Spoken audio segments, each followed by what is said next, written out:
sometimes there's like a cuteness behind it or something, which is what I think this example that I could talk about that has to do with carrots might underlie. We'll let the listeners decide if this example is an example of bad, false information or not. Does that sound Yeah. okay? Because I think some people are going to think that, oh, this is fine, and other people are going to think, like, that's terrible. So let me ask you all a question. Have you ever been told that if you eat your carrot, it will improve your eyesight? Believed it all my life. You heard from some librarian Yeah. recently?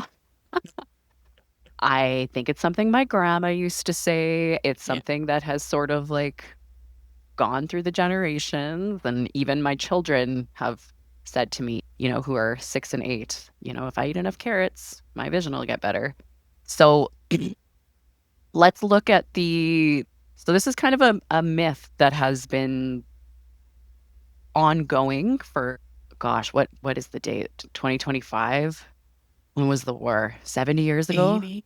Oh, I wanted to say 50 years ago because I'm one of those people who is always it's always 2000. But, so 10 years ago is Feels like just 1990, yesterday. 30 years ago is 1970. Like, no, it was like 80 years ago now.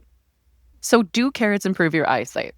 Let's first look at the facts. And this comes from the Mayo Clinic, which is a reliable health information source online. I recommend it to people who like to self diagnose and look things up online. Mayo Clinic is a good one to look at.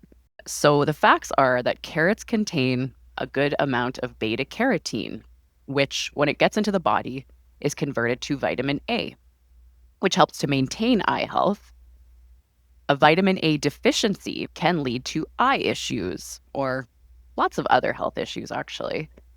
So you could lose some vision if you had an extreme vitamin A deficiency. So in like low income countries where there's a lack of nutrient dense food, you do have situations where there are children or pregnant women is another common population that this affects who might suffer from something in layman's terms referred to as night blindness. And so these are people who are deficient in this, and it does affect their vision. And so if they were to get those vitamins and those nutrient dense foods back into their diet effectively, and it doesn't just come from carrots, it comes from lots of other sources, they would reverse that.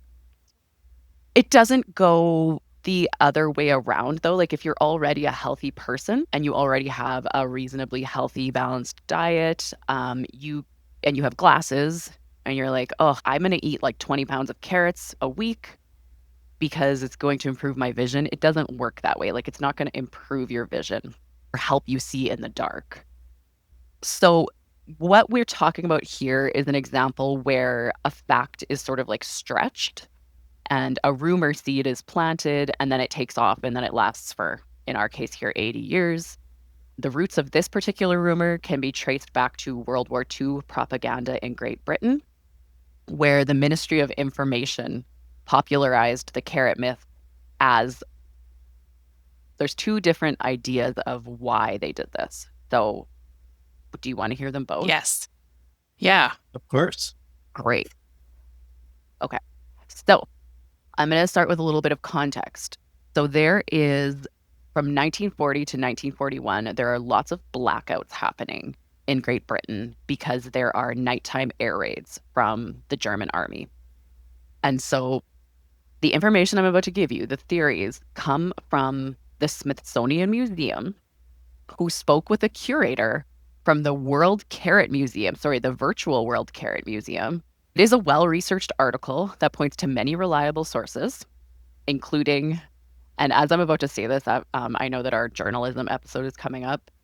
I'm wondering if I'm going to say reliable sources like the New York Times and then give Alexa and Chris a questioning glance. I mean, they're full of good journalists. So. Great. Okay. As I was taking notes, I was like, is that a reliable source? I don't even know anything anymore. Welcome to our world of false information. Welcome to the world of disinformation. Yeah. So anyway, it's backed by articles from the New York Times, backed by the Scientific American, some articles from BBC. There's articles in McGill University website. Like there's just all of these different people who back these theories. Okay, so theory one. carrots making your eyesight better. So in the early 1940s, the British Air Force starts using aircraft perception radar, which helped them detect the German planes before they got into certain territory. This is during these like Luftwaffe raids. The story goes that in order for Great Britain to hide that their pilots were using this like new technology of radar to shoot down German planes, that actually they were able to see in the dark because they were eating so many carrots. And so that's why they were able to shoot down German planes. There is even an example of a pilot whose name was John Cunningham, whose nickname was Cat Eyes.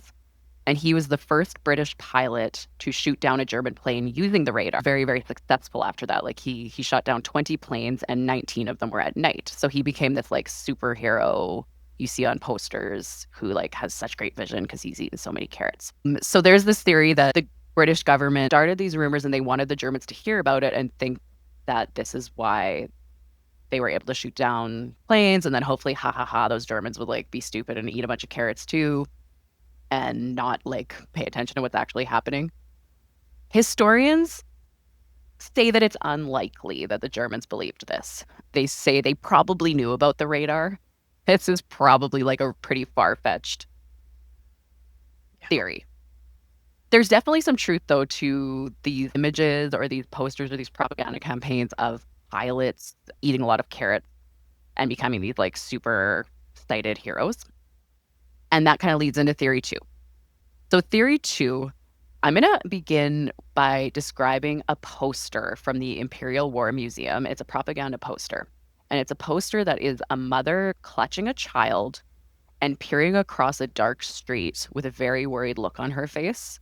And the caption reads, "Carrots keep you healthy and help you see in a blackout." So as the war continued, food supplies in Great Britain were diminished. Things like bacon, sugar, and butter were really hard to get. And so the government starts to encourage people to grow victory gardens. And so victory gardens, they're growing like root vegetables, like carrots and potatoes and beets and stuff like this. And they start to develop marketing materials to encourage people to do this. And so we have characters that come out. We have a mascot called Dr. Carrot, and we have a Potato Pete. And they become really popular, and like kids get really excited about them. Dr. Carrot becomes particularly popular. He has a whole family. He has a whole carrot family. And, you know, they talk about the benefits of eating carrots. So this campaign is such a success that by the year 1942, Great Britain has 100,000 tons of surplus carrots. And so the government needs to get people eating these carrots. And so they did more things, like they had people regularly tuning into radio broadcasts. One was called The Kitchen Front, and it's a BBC program that provided cooking tips and recipes. And they gave the British people, you know, ideas for sweet treats that were appealing because there was no sugar, or sugar was in very low supply. It wasn't really available to them. They gave them ideas for carrot puddings, carrot cakes, carrot marmalades, carrot flans, all featuring carrots as their main ingredients, and all with that underlying message of you're going to be able to see in the dark, or you're going to get improved vision if you keep eating these carrots. So I guess my question is, scientists and ophthalmologists and opticians and all of those people have proven that it doesn't actually improve your eyesight, but carrots, eating them is good for your overall health. So was this a harmful campaign? Yeah, I don't know. The victory garden idea, that one makes more sense to me. Like when I see stuff like this, I should probably explain like my thinking does. So I'm like, okay, if I was in history, what would be my most likely reason? If I'm trying to get people to believe that carrots are good for your eyesight, why would I be doing that? And my first thought is, oh, I have too many carrots. I need people to eat them. So that's why I think the victory garden one makes more sense. Did it hurt anyone? I don't know. Did someone eat so many carrots they actually turned orange? Is that a thing? Is that even a real thing? Is it possible? What makes flamingos pink? Ooh. So, did it hurt anybody, or is it just alarming that a government can control the message in such the a narrative that much intense way? Well, is that not the same as the Got Milk campaign? Like, that's just advertising that milk exists. Right? Hey, there's milk. I don't care where you get it from, but there is Yeah. milk. Is that not, that had something to do with government surpluses or boosting local farmers? Yeah, or I think it's like to do with dairy, right? Because dairy is very local. And if you can sell it locally, it makes more sense, right? Because transporting milk, you've got a limited amount of time and you can't send it around the world very easily, right? So it's very much a thing in Canada where it's okay, yes, we produce milk locally, so it'd be really great if lots of people drank a lot of it locally. Same idea. Wonder if it would have been just as effective to say, hey, everyone, we have too many carrots. We need to eat them. Right. And, Yeah. Right. and then my mind is going to a dark place of like, I'm imagining like a child in the air raid thinking they can see in the dark and like running through alleys or something and getting harmed. Like, Yeah. this is the first time I've thought about this negatively. I wish we could like go back and see if people believed it. Like just okay, so all four of us have heard this, right? But has your carrot eating habits changed with this knowledge? I'm eating as many carrots as I would at any other point. And I do eat a lot more carrots when they're ready from gardens because that's just the way it goes. I think it's true, likely I've 'cause- eaten more Okay. carrots because of it. it makes sense that would even be where this ridiculous notion of carrot cake comes from. Like, who wants vegetables with their cake? What other vegetable? And then they were And like, yeah, let's do it with zucchini. cheese. Zucchini loaf, yeah. It's all marketing.